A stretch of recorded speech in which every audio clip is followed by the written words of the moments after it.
guys, I'm Amy Wadsworth of 804 Sycamore, and this video is going to show you how I totally demolished this drop zone, redesigned it, and rebuilt it with a little bit of help from Shelf Help Now.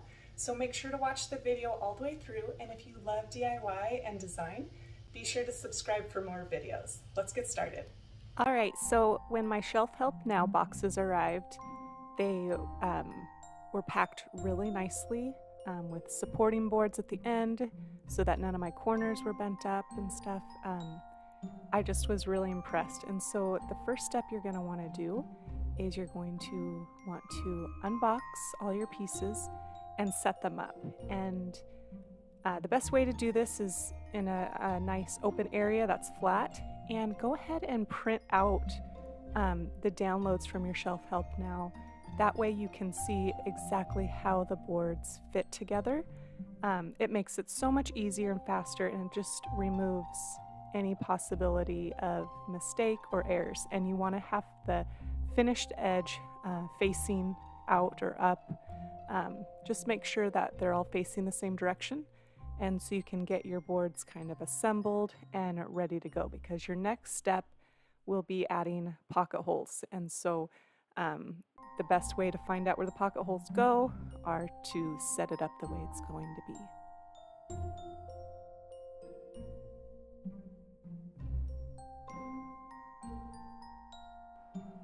Okay, so now you're going to use your Kreg pocket hole jig, and this is how we are connecting all of our boxes together. Due to the width of my box, I only need 3 pocket holes, so I'm doing one on the outsides and then one right in the center, and this will be stable enough because of the depth of my box. And I have my shop vac attached to suck all the sawdust, which is really nice and keeps things clean for me.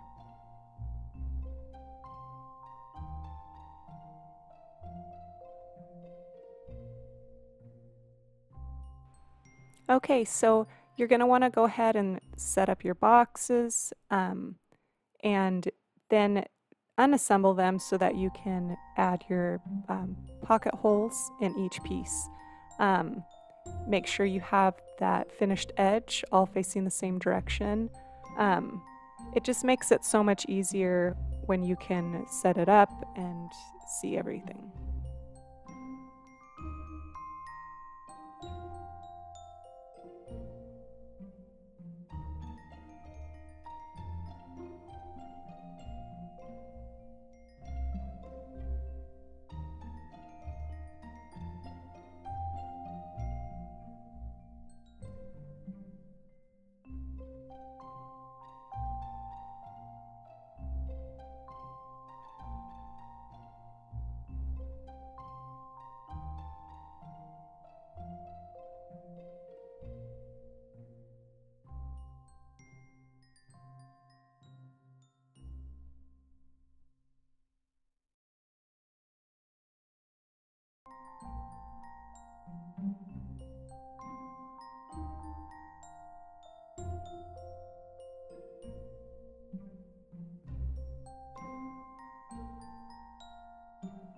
Okay guys, so once you have all your boxes built out, now you can measure and cut your base supports. I just used 1x3 boards, and this, I'm not sure if you can tell, but this base support is not quite as snug as I wish it was. It was fine in the end, but you want to make sure that it's a nice tight fit. And then I drilled pocket holes and attached it to the back of the box, because the base support is what you drill into to connect the box to your wall studs. Not every one of my boxes had a base support. Some of the boxes I attached by drilling into the side wall studs, but this is the big coat hook box, and so I went ahead and did the base support there. Once all your boxes are put together, base supports in, go ahead and give your boxes a light sanding, and then you can prime the plywood if you're planning on painting. If you're not, you can use a preconditioner to help the plywood evenly receive the stain. So either way, this is a good time to put out a drop cloth and set out all your boxes wipe them down, dust them, get them cleaned up, and then go ahead and prime or precondition the wood.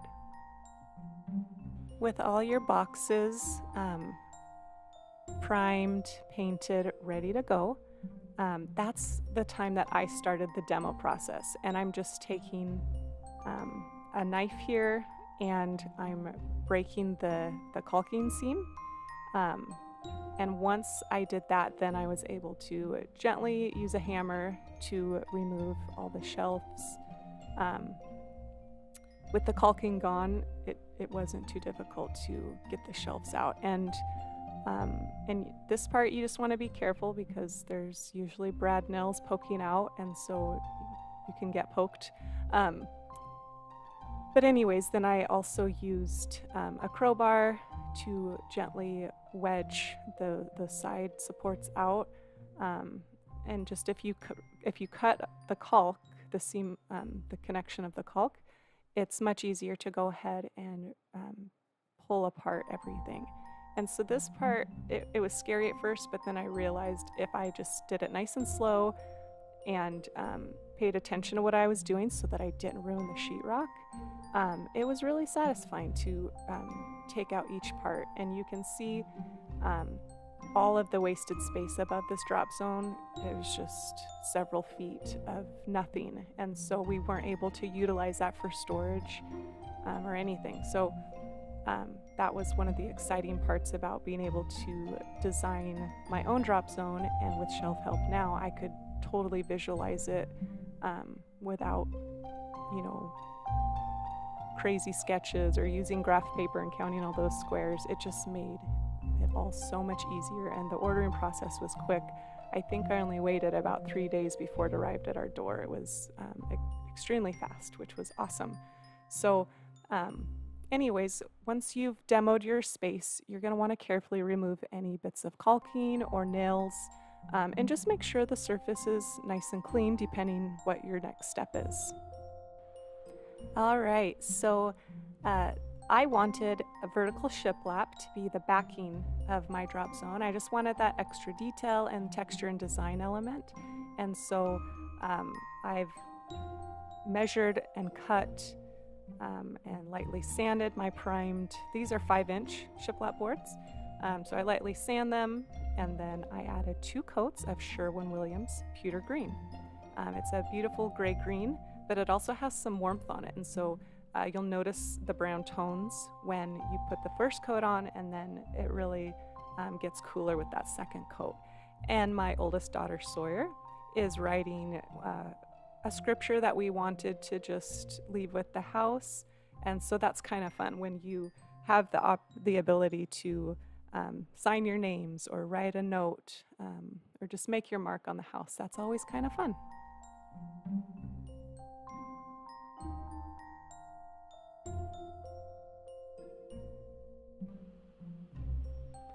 So with all the boxes ready to go, the last step was adding my shelf pins. And I'm just using this Kreg Shelf Pin Jig. It comes with a bit that makes it so that the shelf pins will fit perfectly in these holes. There's 2 settings, so you can have your shelf pins pretty close to the edge, or it can go in a little bit deeper. And I chose to go in a little bit deeper because I will have a face frame around this box, and it will eventually have doors so that the storage is concealed. I love this jig. It is so easy to use. It comes with a little pin, and that pin goes in the very bottom hole when you move it up, and so every single hole is equally placed apart. It's so nice. Can't say enough good things about it. You just need a clamp to hold it in place for you. And the other part is when I was all done, I used a sanding sponge to kind of smooth out the roughness, and then I touched up with paint.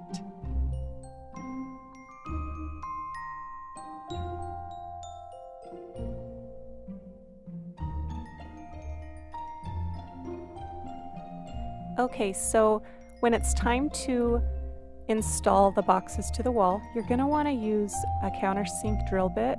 That way when you add your screws, they aren't sticking out. And then you'll use some wood putty or spackle to cover the screw heads, and then you can sand it and clean it and then paint it. So it just has a nice finished, seamless look.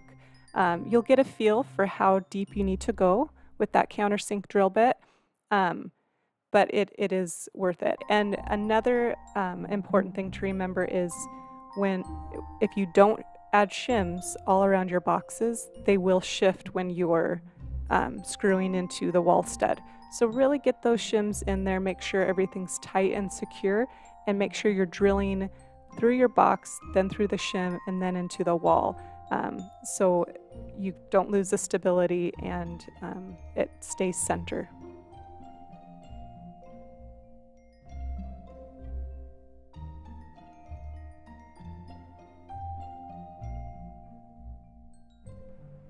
For some of my boxes, I'm using that base support, as you can see here, to drill into where my wall studs are at. For the boxes that I don't have the base support, I just used the wall studs on the left and right sides.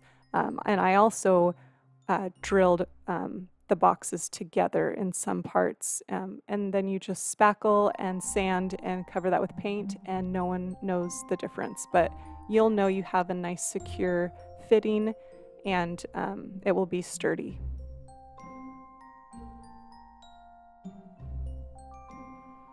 As you can see, it's a pretty tight fit. We actually had to remove some of our daughter's bedroom door wood trim to get it in here. And you just want to be careful and make sure you don't damage your walls, so get help. And then we needed a ladder for that top box. And that was an interesting fit, but we didn't damage the ceiling and it was good to go. So your next step, once you have all the boxes secured into the wall studs and in place, now you're going to build your face frame. I wasn't able to build my face frame on the floor first and then install it directly in front. I had to install each piece because I had baseboard in the way. Anyways, so I used 1x2 pine boards and I used brad nails to get them in, and it's a very nice tight fit, and it covers up those gaps on the left and right sides, and it's a nice finishing touch.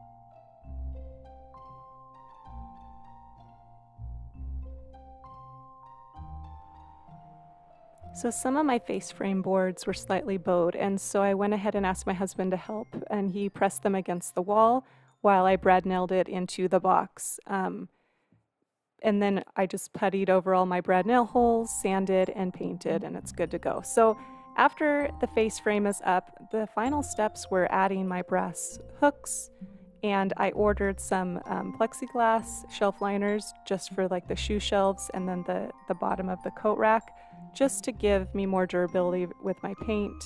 It'd be easier to clean too. So anyways, that's that, and this was an awesome project. I can't even tell you how great it was to have the Shelf Help Now boards already cut and configured for me. We love our drop zone. It's useful, it's functional, we're using all the space. It's a nice moody green, and it totally helps our family to stay organized. So please give me a thumbs up and leave me a comment. Let me know what you think, and subscribe. Thanks so much.